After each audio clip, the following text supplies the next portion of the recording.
Hello, कैसे हैं आप सभी। आई होप कि आप लोग बहुत अच्छे होंगे, मस्त होंगे, स्वस्थ होंगे और आप लोग तंदुरुस्त होंगे। प्यारे बच्चों, अभी के इस वीडियो में हम लोग पढ़ने वाले हैं बिहार मैट्रिक परीक्षा 2025 के लिए वास्तविक संख्या यानी रियल नंबर। तो प्यारे बच्चों, जैसा कि आपने इस थंबनेल को देखा है, थंबनेल को पढ़ा है, तब जाके आप वीडियो को क्लिक किया है, तो सेम वही चीज हम आपको इस वीडियो में देने वाले हैं। तो प्यारे बच्चों, वास्तविक संख्या यानी चैप्टर नंबर फर्स्ट है और वास्तविक संख्या का जो है 10 ऑब्जेक्टिव क्वेश्चन बताएंगे और ऑब्जेक्टिव क्वेश्चन का जो है ये पार्ट नंबर 1 है यानी पहला क्लास है ना बाबू। तो आप तैयार हो जाओ, ऑब्जेक्टिव क्वेश्चन की शुरुआत प्रतिज्ञा क्लासेज यूट्यूब चैनल पे आज से जो है ना आरंभ यानी चालू हो गया है ना बच्चों। तो यहाँ पर ध्यान दीजिएगा, आज का जो हो जाएगा पहला प्रश्न, आज का बाबू क्या हो जाएगा हम लोग का पहला प्रश्न। ध्यान से सिर्फ आप लोग देखिएगा, यदि ए और बी अभाज्य संख्या है यानी प्राइम नंबर है तो लसा क्या होगा, किसका लसा, तो ए और बी का लसा क्या होगा। और यहां पर देखिएगा 2021 के सेट नंबर ए में पूछ दिया है ये क्वेश्चन, है ना बाबू। तो ध्यान दीजिए, ए और बी का लसा पूछा है, ए और बी का लसा पूछा है। तो आप ऐसा कीजिए, ए और बी का जो है ना आपस में मल्टीप्लाई यानी गुना कर दीजिए, तो फाइनली हम लोग का क्या बनेगा, फाइनली हम लोग का ए बी बनेगा, जो कि आपके ऑप्शन नंबर सी में दिख रहा होगा, है ना। सेम इसी प्रकार से आप जो है ना बोर्ड परीक्षा में यानी एग्जामिनेशन हॉल में जब आपके पास प्रश्न मिलेगा तो आप पढ़ लीजिएगा, पढ़ने के बाद डायरेक्ट जो है ना इसी प्रकार से जवाब दे दीजिएगा, है ना। आइए अगले क्वेश्चन को देखिए, यहाँ पर दूसरा नंबर प्रश्न कहा गया है, दो लगातार अभाज्य संख्याओं का मौसा क्या होगा। मौसा का मतलब होता है बाबू HCF यानी महत्तम समापवर्तक, हाईएस्ट कॉमन फैक्टर, है ना। तो गौर कीजिएगा किसका बोला है, तो दो लगातार। सबसे पहले आप हमें ये बताइए कि अभाज्य संख्या यानी सबसे छोटी अभाज्य संख्या कौन होता है। तो प्यारे बच्चों, सबसे छोटी अभाज्य संख्या होता है 2, लेकिन हमें कहा गया है 2 लगातार। तो शुरुआत तो हुआ अभाज्य संख्या 2 से, तो 2 के बाद क्या होगा, 2 के बाद होगा 3। तो 2 लगातार अभाज्य संख्या तो ले लिए, अब इन दोनों को क्या कर दो, HCF कर दो यानी मौसा कर दो।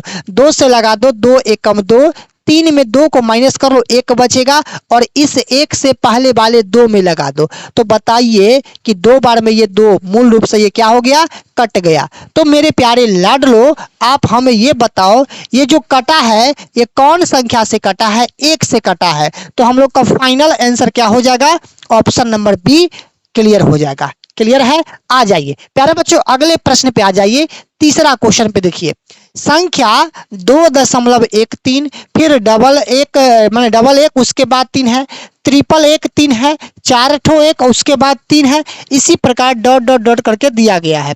तो हम इस टाइप का प्रश्न आपको हम सब्जेक्टिव जब क्वेश्चन पढ़ा रहे थे NCERT बुक, उसमें हम आपको बता चुके हैं कि दशमलव के बाद देखो कोई संख्या अगर बार बार रिपीटेशन होता है यानी रिपीट करते जा रहा है तो उस केस में हम लोग का क्या होगा, अपरिमेय संख्या होगा। जैसे देखिए, सभी संख्या के लास्ट में 3 है, सभी संख्या के लास्ट में क्या है, 3 है। और 3 से पहले देखो यहाँ पर एक ठो 1 है, यहाँ पर 2 ठो 1 है, यहाँ पर 3 ठो 1 है और यहाँ पर 4 ठो 1 है, फिर डॉट डॉट है, इसका मतलब आगे और बढ़ते जा रहा है, तो यह हो जाएगा अपरिमेय संख्या। क्लियर है। यहाँ पर पूछ दिया है 2021 में।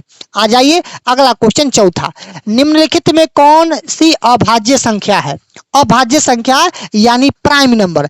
देखिए 27, क्या ये अभाज्य संख्या है, नहीं, ये अभाज्य संख्या नहीं है। क्यों, क्योंकि ये 27 जो है 3 के टेबल में आता है, 3 नमा 27, तो ऑप्शन नंबर ए गलत हो जाएगा। 35 5 7 35 5 के टेबल में आता है, ये भी कैंसिल हो जाएगा। सी नंबर देखिए 13 हम लोग का अभाज्य संख्या है। कैसे, 13 जो है ये खुद से 13 से ही कटेगा और 13 1 से कटेगा, यानी कहने का मतलब परिभाषा के अनुसार हम लोग का ये 13 क्या हो जाएगा, प्राइम नंबर यानी अभाज्य संख्या हो जाएगा। और 56 जो है ये 7 8 56 कट जाएगा, यानी ये टेबल में कट गया। तो कहीं ना कहीं ऑप्शन ए, बी और डी गलत है। ऑप्शन नंबर सी आपका क्या हो जाएगा? ऑप्शन नंबर सी आपका अभाज्य संख्या 13 हो जाएगा। क्लियर है बाबू? आ जाइए अगले क्वेश्चन पे, 5वां नंबर प्रश्न पे। यदि m एक धनात्मक पूर्णांक है तो धनात्मक विषम पूर्णांक का रूप क्या होगा? यानी ऑड नंबर का रूप क्या होगा? इवन का मतलब क्या होता है? सम संख्या। ऑड का मतलब विषम संख्या। क्लियर है? सम संख्या जो 2 से पूरा पूरा विभाजित हो, विषम संख्या जो 2 से पूरा पूरा विभाजित ना हो। आप हमें ये बताओ बाबू कि m क्या है? एक धनात्मक पूर्णांक है, तो सारे ऑप्शन में m तो है ही, लेकिन हमें चूज करना है विषम संख्या। देखिए यहाँ पर 2 है, ये सम संख्या हो जाएगा, तो ये हम लोग का गलत हो जाएगा। यहाँ पर 4 है, ये हो जाएगा सम संख्या, ये भी गलत है। यहाँ पे 1 है, ये हो जाएगा हम लोग का विषम संख्या, क्योंकि m के पहले 4 है तो m के गुणांक में 4 है, इसका मतलब 4m है। m जो है 4 ठो है, तो 4m + 1 हमें कहा गया है विषम वाला। तो विषम का परिभाषा होता है कि 2 से पूरा पूरा नहीं कटे। तो क्या ये 1 कटने वाला है? नहीं कटने वाला है। तो हम लोग का फाइनल आंसर हो जाएगा कौन? ऑप्शन नंबर सी हो जाएगा। क्लियर है? आ जाइए अगले प्रश्न पे। हाँ तो प्यारे बच्चों, क्वेश्चन नंबर 6 देखिएगा। बोला क्या है? यदि px बराबर दे दिया है qx × gx, तो px का घात 6 है और gx का घात 2 है। तो हमें कह दिया है कि px बटा gx का घात क्या होगा? आइए इस क्वेश्चन को डायरेक्ट हम हल करते हैं। बाबू थोड़ा सा आप गौर कीजिएगा। देखिए px का वैल्यू हम लोग को पता है। px बराबर कितना है सर? ये तो qx है और इनटू में सर gx है ना बाबू? हाँ सर, ये तो पक्का है। अब बताइए कि px का वैल्यू पता है? px का वैल्यू पता है सर 6, और देखिए सर gx का वैल्यू पता है 2 है, तो यहाँ पे रख लीजिए 2। तो बताइए qx निकल जाएगा, qx हम इधर ले लेते हैं, तो qx बराबर क्या हो जाएगा? घात दिया है 6, 6 किसका दिया है? px का दिया है, यहाँ पे रख लीजिए px, और 2 किसका घात है? gx का घात है, यहाँ पर रख लीजिए gx। यानी देखिए px बटा gx, यही तो हमें निकालना था ना बुआ जी। यहाँ पर ध्यान दीजिए, px का घात कितना था बाबू? यहाँ पर गौर कीजिएगा सर, px का घात यहाँ पर 6 है, तो यहाँ पर रख लीजिएगा x की घात 6 बटा gx। gx का घात कितना है बुआ जी? यहाँ पर 2 है, तो यहाँ पर रख लीजिएगा x की घात 2 है ना। अब इसको माइनस कर लो, घटा लो। अब बताओ x की घात 6 है, अब बटा x की घात 2 है, तो 6 में से 2 क्या करो? 6 में से 2 आप घटा लो, तो क्या हो जाएगा? x की घात 4 बनेगा। x की घात 4 बनेगा, तो देखो x के घात में कितना है? 4 है, तो हम लोग का मूल रूप से आंसर हो जाएगा बी, ऑप्शन नंबर बी, यानी घात में हो जाएगा 4। क्लियर है? आ जाइए अगले क्वेश्चन पे, 7वां देखिएगा। निम्नलिखित में से कौन अपरिमेय नहीं है?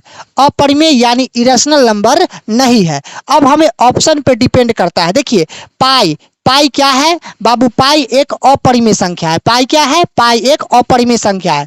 तो हमें कहा गया है अपरिमेय नहीं है, तो ये तो अपरिमेय है, ये तो अपरिमेय है, तो ऑप्शन ए तो सत्य है। बी देखिए, बी क्या है? √7 है। √7 क्या है? ये एक अपरिमेय संख्या है। अब देखिए यहाँ पर सी में √2 और बट्टा √5, तो क्या ये अपरिमेय है? हाँ ये अपरिमेय है, लेकिन अपरिमेय नहीं वाला, तो अपरिमेय नहीं वाला हो जाएगा ऑप्शन नंबर डी। यानी 3 ठो अगर ऑप्शन अगर आपका गलत है तो ऑप्शन नंबर डी आपका सही होगा, क्योंकि ये सब क्या है बाबू? ये तीनों विकल्प जो है ना, ये तीनों विकल्प आप लोग का क्या है? ये तीनों विकल्प आप लोग का अपरिमेय है। क्या है बाबू? ये तीनों विकल्प आप लोग का अपरिमेय संख्या है, अपरिमेय संख्या है। और हमें सवाल में बोला है कि अपरिमेय नहीं है, तो अपरिमेय नहीं वाला कौन हो जाएगा? ऑप्शन नंबर डी हो जाएगा। अब कैसे होगा? थोड़ा सा हम इधर इसको सॉल्व कर देते हैं। देखिए यहाँ पर लिख दिया है 3 कितना? 75, यानी 3 √75, और फिर है बट्टा का सिंबल है, यहाँ पर बट्टा, और रूट में रख दीजिए कितना? 48। रूट में रख दीजिए कितना बाबू? 48। और इसको जब सोल्व कीजिएगा तो आपका फाइनल आंसर आ जाएगा। और ये मूल रूप से क्या है? परिमेय संख्या है, क्योंकि ये 75 बाहर आएगा इसका। अगर इसका जो है अभाज्य गुणनखंड कीजिएगा तो इसमें से कुछ बाहर आएगा और 48 का भी कुछ संख्या बाहर आएगा, तो ये कहीं ना कहीं क्या हो जाएगा, अपरिमेय नहीं है, ये आप लोग का परिमेय हो जाएगा। क्लियर है?